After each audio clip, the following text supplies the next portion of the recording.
আসসালামু আলাইকুম, Rukhsana Sandy craft and blog চ্যানেলে আপনাদের সবাইকে স্বাগতম। প্রতিবারের মতো আজও একটি নতুন ভিডিও নিয়ে হাজির হয়েছি। আশা করছি আমার আজকের ভিডিওটিও আপনাদের সবার অনেক বেশি ভালো লাগবে। তো আজকে আমি খুব সুন্দর একটি ফ্রক তৈরি করেছি। সেটা কিভাবে তৈরি করেছি পুরো ভিডিওটাই আপনাদের সাথে শেয়ার করব।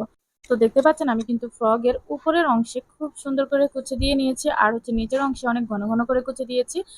স্কার্ট পার্টটাও অনেক বেশি ঘের হয়েছে আর অনেক বেশি সুন্দর হয়েছে। তো আপনারা কিন্তু চাইলে এই ফ্রকটিতে লেস ব্যবহার করতে পারেন। লেস ব্যবহার করলে ফ্রকটি দেখতে অনেক বেশি সুন্দর হবে। তো আমি এখানে লেস ব্যবহার করি নাই। তো আমি দেখতে পাচ্ছেন আমি জামার উপরের অংশটি কেটে নিচ্ছি, আর উপরের অংশটি কাটার জন্য আমাদের কাপড়টি যেহেতু 2.5 হাত বহর ছিল, সেজন্য হচ্ছে আমাদের কাপড়টি যেন একটু নষ্ট না হয়, সেজন্য আমি একদম মাপে মাপে নিয়ে নিচ্ছি। দেখতে পাচ্ছেন প্রথমে আমাদের বডি সাইজটি বেশি হয়ে গেছিল, তো সেজন্য আমি একটু মাপ দিয়ে দেখতে পাচ্ছেন আমি এবার একটু কমিয়ে নিচ্ছি।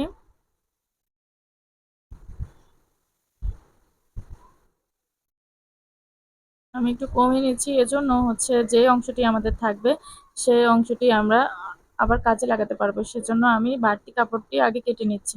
আমি যদি 4 ভাঁজে প্রথম যেভাবে ভাঁজ ছিল সেভাবেই যদি কেটে নিতাম তাহলে 4টা টুকরা বের হইতো।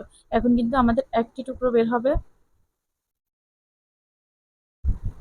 দেখতে পাচ্ছেন কতটুকু চওড়া একটি টুকরা বের হয়েছে, ওটা কিন্তু আমরা অন্য কাজে লাগাতে পারবো। তো আমাদের কিন্তু উপরের অংশটি কাটিং করা হয়ে গেছে। এবার আমরা হাতার কাপড়টি কাটিং করে নিচ্ছি। তো আমরা হাতার কাপড়টি কাটিং করার জন্য হচ্ছে এখানে 4 ভাঁজে কাপড় আছে, কাপড় 4 ভাঁজে ভাঁজ করে নিয়েছি। এবার হচ্ছে আমরা কেটে নিব। দেখতে পাচ্ছেন কেটে নিয়েছি। এবার হচ্ছে আমাদের ফুল হাতা হবে, হাতার লম্বাটি মাপ নিয়ে আর বাকি অংশটি আমরা কেটে বাদ দিয়ে দিব।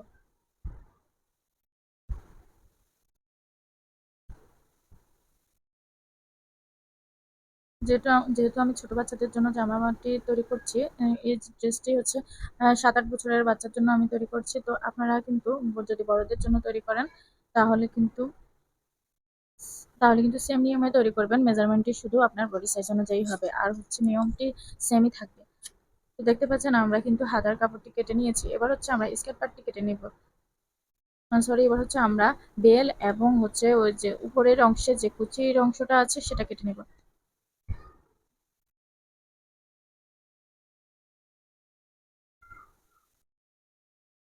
আমি কিন্তু এভাবে 4 ভাঁজ করে নিয়েছি। এখান থেকে আমি পরে 2টা বেল এবং হচ্ছে উপরের কুচি দেওয়ার অংশটি আলাদা করে নিব।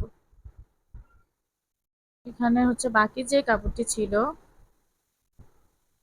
ওই কাপড়টি হচ্ছে আমি মাঝ বরাবর কাটিং করে নিচ্ছি। এটাই হচ্ছে আমাদের স্কার্ট পার্ট। এটা মাঝ বরাবর কাটিং করে নিয়েছি। এটা এখানে 2 পার্ট হয়েছে, আর একটা হচ্ছে সামনের অংশ, একটা পেছনের অংশ। এবার হচ্ছে আমি গলাটা কেটে নিচ্ছি।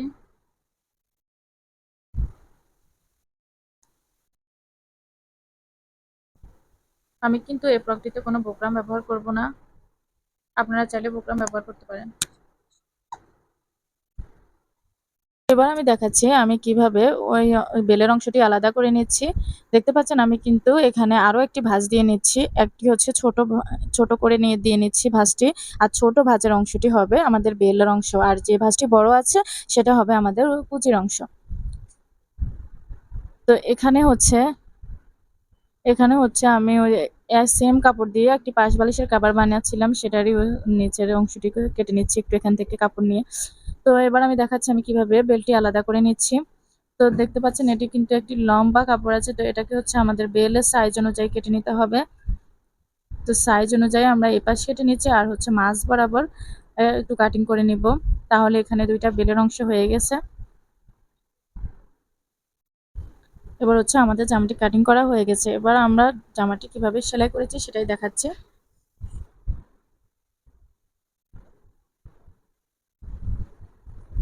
প্রথমে আমরা গলার অংশটি লাগিয়ে নিচ্ছি।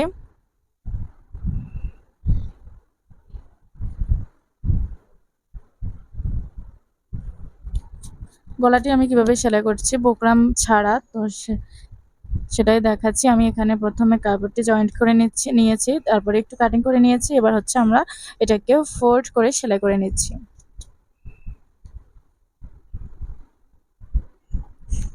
এই সেলাইটি কিন্তু আমরা উল্টো পাশে দিয়ে নিচ্ছি।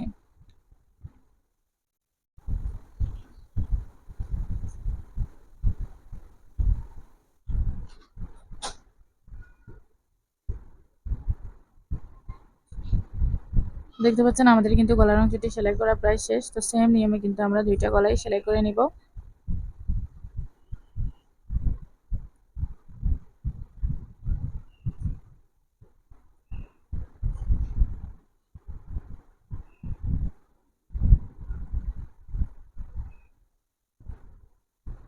আমরা কিন্তু আরো একটি গলা সেলাই করে নিচ্ছি।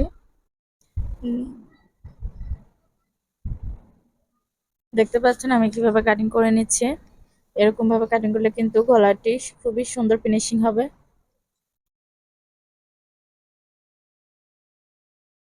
এভাবে ডাবল ভাঁজ করে সেলাই করে নিচ্ছি, যেন বুকরাম না দেওয়া সত্ত্বেও খারাপ না হয়ে যায়, দেখতে যেন অনেক বেশি সুন্দর হয় এবং সেলাইটি খুব ফিনিশিং হয়।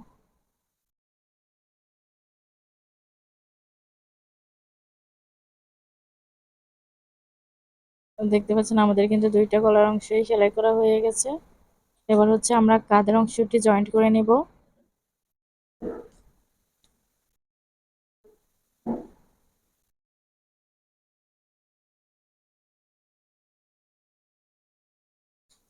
আমরা কিন্তু কাঁধের অংশটি জয়েন্ট করে নিচ্ছি।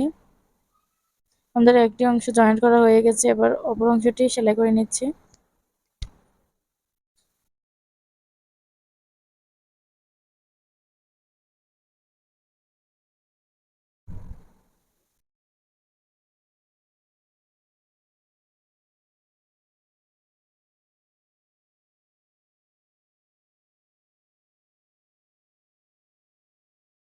এবার আমরা ফ্রকের হাতাটি জয়েন্ট করে নিচ্ছি।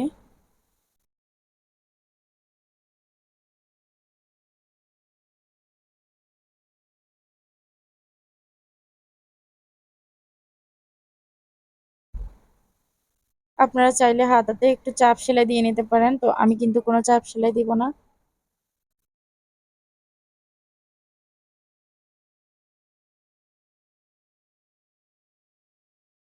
তো আমাদের হাতার অংশ কিন্তু জয়েন্ট করা হয়ে গেছে। এবার হচ্ছে হাতার যে মাথার দিকটা আছে সেটা হচ্ছে আমরা সেলাই করে নিচ্ছি ফোল্ড করে।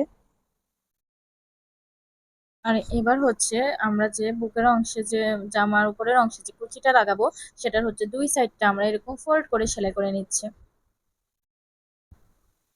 দেখতে পাচ্ছেন আমার কিন্তু একটা সাইড সেলাই করা হয়ে গেছে এবং হচ্ছে আমরা আরো একটা সাইড সেলাই করে নিচ্ছি।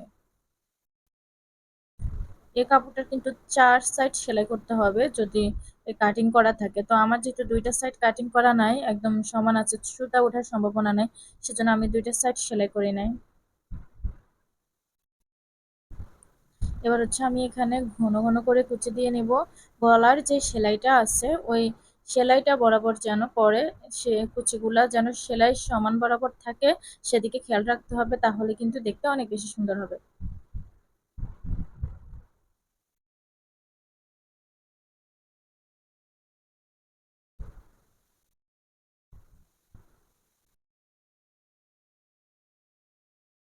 আর এই ধরনের ড্রেসগুলা কিন্তু বাচ্চারা অনেক বেশি পছন্দ করে। তো আপনারাও কিন্তু আপনাদের বেবিদেরকে এরকম সুন্দর সুন্দর ড্রেস তৈরি করে দিবেন। তো এবার হচ্ছে আমি জামার ফিতাটা লাগিয়ে সেলাই করে নিচ্ছি।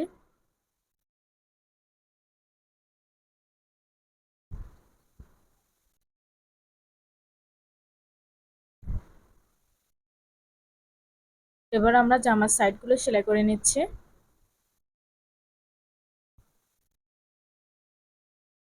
এবং সাইডগুলো সেলাই করার সময় জামার কোমর বরাবর যেখানে আমরা কুচি দিয়ে নিয়েছি সে বরাবর আমরা ফিতাটা বসিয়ে নিচ্ছি।